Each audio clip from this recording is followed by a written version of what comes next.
2000년대 중반에 교회 계통으로 해가지고 인터넷상에서 인기가 있었던 시 한 편이 있었습니다.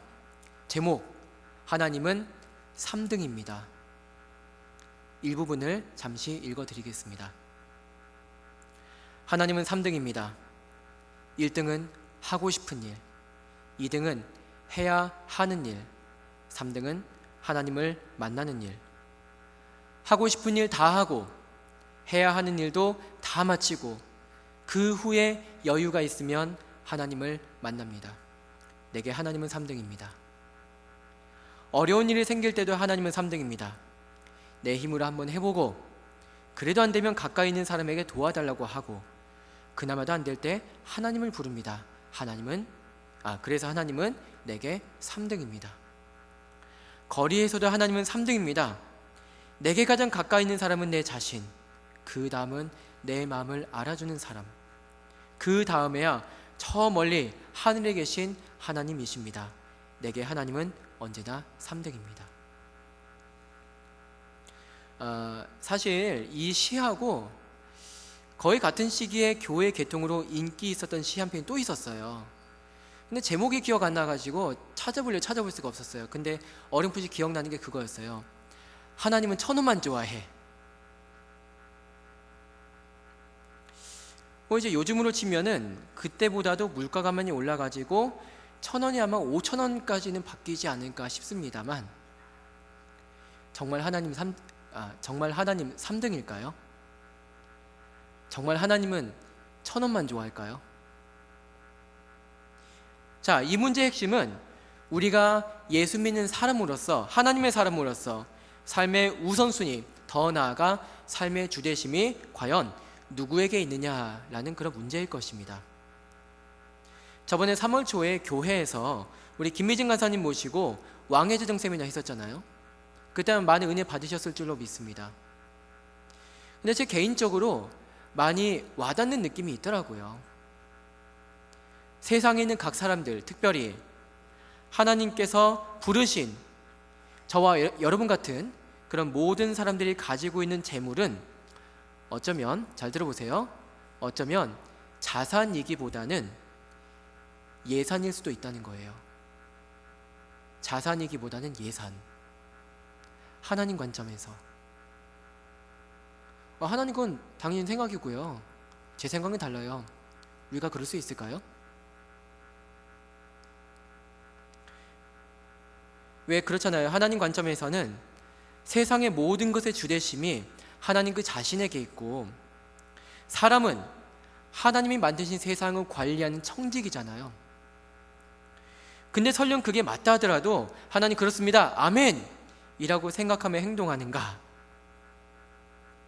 제 자신을 봐도 본능적으로는 느낌표보다는 물음표를 찍게 되더랍니다.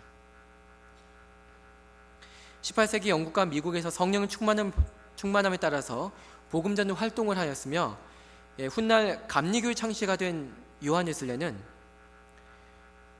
그때 당시에 목사님을 통해서 하나님께 제가 회심했습니다 라면서 몰려드는 성도들에게 다음과 같이 일침을 가했다고 합니다. 당신들의 돈지갑이 회개하지 않고서는, 당신들의 돈지갑이 회개하지 않으면 나는 당신의 회심을 의심한다. 그만큼 주대심의 문제에 있어서 각 사람들의 포장되지 않는 마음을 명확히 볼 수 있는 문제가 돈 문제, 재산 문제라고 할 수 있습니다. 그리고 오늘 말씀이 다루는 사안이 바로 이 재물과 관련된 주대심의 문제입니다. 자, 이제 말씀의 본문으로 들어가 보겠습니다. 하나님께서 말라기라는 이름을 가진 예언자를 이스라엘 공동체 가운데 보내셔서 그들에게 경고하여 하나님에게 마음을 돌리게 하는 게 전체 4장으로 이루어진 말라기서 말씀의 목적입니다. 오늘 우리가 읽은 말씀 중 7절과 8절을 보시면은 당시만 해도 하나님 백성이라는 타이틀을 사실상 독점적으로 소유하고 있었던 이스라엘 사람들이 정작 하나님에게 제사의 제물을 어떻게 드렸는지가 그 실상이 낱낱이 나옵니다. 자, 무엇을 드렸느냐? 더러운 떡을 드렸다고 합니다. 설마 먹다 남은 것을 드렸을까 싶지만 말입니다. 또 소나 양을 바치는데 소나 양을 드리라고 하니까 바치는데 흠이 없는 제물이 아니라 눈이 멀어가지고 재산 가치가 더 이상 없는 것을 드립니다. 병들어가지고 재산 가치가 떨어지는 것을 드립니다. 자, 이게 왜 문제가 되었을까요? 당시 제물은 각 성도들의 재산 중에서 드린 것으로 보면 오늘날의 헌금하고도 같아 보입니다만 이게 그렇게만은 볼 수 없는 것입니다. 왜 굳이 흠이 없는 제물이어야 하느냐? 구약 성경 시대의 흠 없는 제물은 말입니다, 당시 하나님 백성과 하나님과의 관계에 있어서 흠이 없는 제물은 생명 되신 하나님과 연결되어 그 관계가 끊어지지 아니하는 방법이며 상징이었기 때문입니다. 왜 흠이 없는 제물이냐? 당연합니다. 하나님께서 흠이 없으시기 때문입니다. 흠이 많은 하나님 백성들이 하나님을 직접 대면할 수가 없습니다.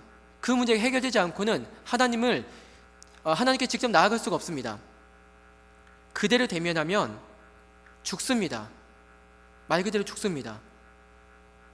심지어 하나님과 백성 사이를 중재하는 자리에 있던 대제사장이라 할지라도 하나님 보시기에 흠이 많아서 안 되겠다 싶으면은 하나님에 의해서 쳐 죽임을 당합니다.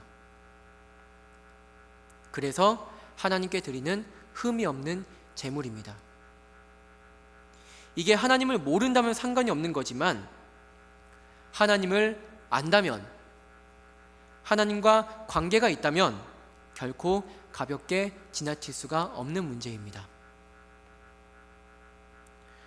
참고로 신약 성경에 보면은 영원한 효력을 가진, 그러니까 1년짜리 효력이 아니라 영원한 효력을 가진 흠이 없는 제물이 드려졌습니다. 그게 누구입니까? 네, 인간으로서 이 세상에 오셔서 아버지에게 끝까지 순종하여 우리를 위해서 십자가에서 죽임을 당하신 하나님의 아들 예수 그리스도이십니다. 그 십자가의 자리는 백성들에게 있어서는 1년짜리가 아닌 영속적인 흠없는 제물이 드려지는 자리이지만 예수님에게 있어서는 죄가 주는 저주로 말미암아 하나님으로부터 추방을 당하는 것을 감내해야 되는 너무나 큰 고통의 자리가 되는 것이었죠. 예수께서 죽음을 이기시고 다시 살아나심으로써 우리가 하나님 자녀됨이 성취된 것이지만 그 부활의 영광의 과정에는 십자가의 저주가 있었음을 우리는 결코 잊어버리지 말아야 하겠습니다. 우리 역시 하나님에게 직접 연결된 존재가 아닙니다. 흠없는 제물이자 영원한 대제사장이신 예수님의 중재를 받은 줄로 믿습니다. 그렇습니다. 흠이 없는 하나님과 같이 있으려면 흠이 없어야 됩니다. 기본적으로 모든 관계는 그 격이 같아야 되지 않겠습니까? 격이 같아야지 만남이 이루어지지 않습니까?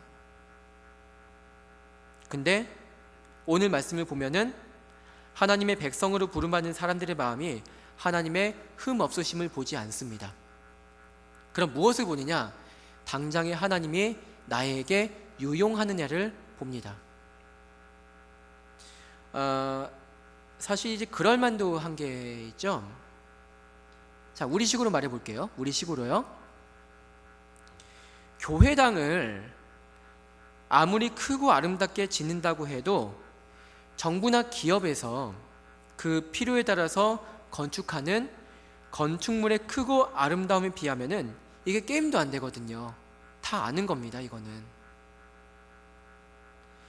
사실 성전의 개념이 바뀌고 나서 하나님은 손으로 지어진 건축물의 아름다움에 따라서 그 영광이 좌우되는 게 아님을 알게 되었습니다마는 사람이 말이죠, 보이는 것에 그 판단과 행동이 좌우된다는 것을 잘 생각해 본다면 말이죠. 네, 말라기서 당시에 하나님 백성이었던 이스라엘 사람들이 그러했습니다. 그들의 증조부, 고조부 그 이상만 해도 솔로몬 성전의 그 찬란한 영광이여 라고 외쳤습니다. 그러나 바벨론과 페르시아를 갔다 오면서 그들의 생각이 달라졌습니다. 솔로몬 성전은 대제국의 건축물에 비해서는 게임도 안 되는 거였습니다. 건축물뿐입니까? 페르시아 대제국은 영속적인 제국인 것 같습니다. 자기네들은 그런 세상 대제국 페르시아의 지방 소도시 시민일 뿐이었습니다. 에이, 하나님 별거 아니네. 보이지도 않고. 페르시아군 고사하고 지방 총독보다 훨씬 약한 것 같은데. 그래서 지방 총독에게는 극상품이라고 해야 되나요? 그걸 드리고 하나님에게는 아주 별 형편없는 거 드리고. 자, 예루살렘으로 귀환하고 3번에 걸쳐서 귀환했죠. 스룹바벨, 에스라, 느헤미야 3번에 걸쳐서 귀환했습니다. 그리고 성전이 세워지고 그때만 해도 이스라엘이 회복되겠거니 싶었습니다마는 점차 그들의 마음은 하나님께서 명하신 대로 신앙생활을 하기는 하겠는데 뭐 대충 해도 별 상관 없겠다, 그런 판단으로 가득하게 되는 겁니다. 우선순위가 뒤로 밀려나는 거죠. 물론 그들이 착각을 하는 게 하나 있어요. 다윗이나 솔로몬 같은 그들의 조상들 때에도 하나님께서는 보이는 형태 그대로로서 그 실체를 온전하게 드러내신 적이 단 한 번도 없었습니다. 성전 그 자체가 하나님은 아니거든요. 지금도 마찬가지고요. 우리가 천국 가서도 하나님께서 베푸신 하나님의 나라, 영원한 천국의 아름다움만 볼 뿐이지 그 실체 그대로서의 하나님을 볼 수 없다는 게 맞을 겁니다. 그나마 가능성이 있다는 것은 이 땅에 사람으로 오셨던 하나님의 아들은 그 실체를 볼 수 있을 거라는 그런 거죠. 그뿐입니다. 성경 어디에도 하나님이 영으로서 영이시기 때문에 그 실체 자체를 보여주신 적은 없었습니다. 문제는 하나님의 사람들이 거기에 만족하지 못한다는 데 있죠. 하나님이 귀라고 하면 긴 건데, 여러분 그렇지 않습니까? 근데 그렇게 생각 안 해요. 하나님 계시는 게 맞다면 보여주십시오. 그럼 믿겠습니다. 하나님 전능하시다면 그 증거라도 보여주세요. 그럼 믿겠습니다. 아이러니한 것은 하나님의 아들 하나님이신 예수께서 보이는 몸의 실체로서 나타나셨을 때 정작 그를 하나님의 아들로 알아보고 영접한 사람들이 의외로 없다시피 했다는 데 있죠. 아브라함의 혈통적 후손들 중에서 그랬다는 겁니다. 성경의 배경이 되는 시대를 살아가던 하나님의 사람들도, 그리고 성경을 하나님 말씀으로서 읽고 있는 지금 우리 같은 사람들도 결코 잊어버리지 말아야 되는 중요한 게 있습니다. 그것은 보이지는 않지만, 눈에 띄지 않아 보이지만 보이는 모든 것을 총괄하시고 다스리시고 생명이 되시는 하나님을 마음으로, 즉 영혼으로 만나고 경외하는 것이 무엇인지를 자연스럽게 배우는 것입니다. 이걸 우리는 잊지 말아야 되겠습니다. 어쩌면 오늘 말씀 말라기서가 당시 사람들에게 촉구하는 믿음 생활의 태도가 이와 같지 않았을까요? 하나님께서는 그렇습니다. 비록 보이지 않더라도 보이는 나의 생각 그 이상입니다. 11절을 보시면 하나님께서 예언자 말라기를 통해서 경고하는 가운데 하나님의 나라가 어떻게 더 놀랍게 확장되는지를 예언하고 계십니다. 같이 읽어볼까요? 말라기 1장 11절 같이 읽겠습니다. 시작. 만군의 여호와가 이르노라. 해 뜨는 곳에서부터 해 지는 곳까지의 이방 민족 중에서 내 이름이 크게 될 것이라. 각 처에서 내 이름을 위하여 분향하며 깨끗한 제물을 드리리니 이는 내 이름이 이방 민족 중에서 크게 될 것임이니라. 아멘. 우리는 압니다. 교회가 어떻게 본질적이면서도 세계적인지. 오늘 성경 본문에 나오는 때로는 회의적인 마음으로서 예배 자리에 나가던 이 사람들이 2017년 오늘을 본다면 굉장히 놀랄 겁니다. 대체 무슨 일이 생겨가지고 전 세계 수많은 사람들이 하나님의 이름을 부르며 감사하며 기도하고 기뻐하는가? 그들의 생각은 보이지 아니하는 하나님을 경배하지 못했지만 하나님께서, 그 보이지 않는 하나님께서 당신의 구원을 놀랍게 이루신 거죠. 오늘 이 시간을 통해서 매일 계속되는 오늘이라는 삶 가운데서 과연 하나님께서 어떤 분이실까?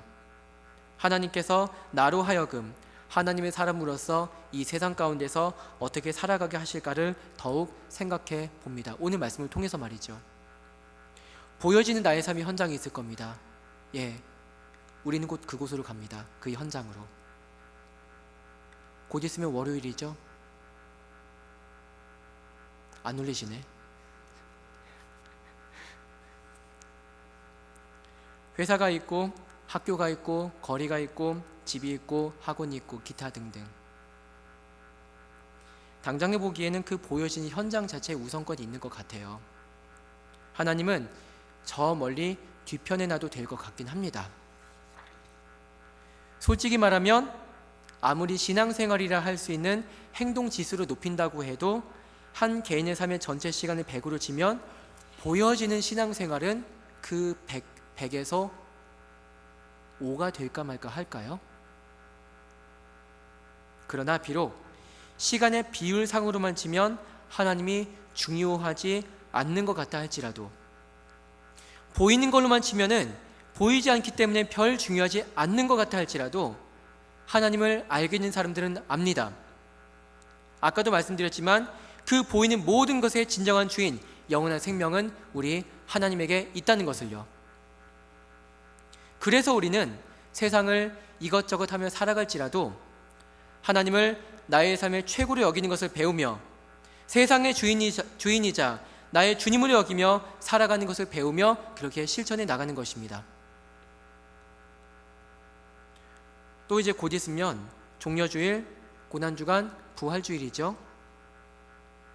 종려주일 당시, 2000년 전 종려주일 당시 사람들이 무엇을 원하며 예수님을 환영했는지, 그러나 예수께서 어떤 모습으로서의 권세로서 하늘과 땅의 권세자로 나타나셨는가, 확정 지으셨는가를 생각하며 비록 보이지 않으시지만 보이는 것 그 이상의 소망 되신 예수님을 묵상하며 예수님을 닮아가며 살아가는 저와 여러분 되었으면 좋겠습니다. 하나님은 과연 몇 등일까요? 아까 처음에 여러분에게 들려주었던 시는 이렇게 이어지고 있습니다. 내게 하나님은 언제나 3등입니다. 그런데 말입니다. 하나님께 나는 1등입니다. 무슨 일이 있어도 내가 부르기만 하면 1등으로 도와주십니다. 내가 괴로워할 때는 만사를 제쳐두고 달려오십니다. 아무도 내 곁에 없다 생각될 때 홀로 내 곁에 오셔서 나를 위로해 주십니다. 나는 하나님에게 언제나 1등입니다. 나도 하나님을 1등으로 생각했으면 좋겠습니다. 만사를 제쳐놓고 만나고 작은 고비 때마다 손을 꼭 붙잡는 내게 1등으로 가까이 계신 하나님이셨으면 좋겠습니다. 내게 1등이신 하나님을 나도 1등으로 모시고 싶습니다. 기도하겠습니다.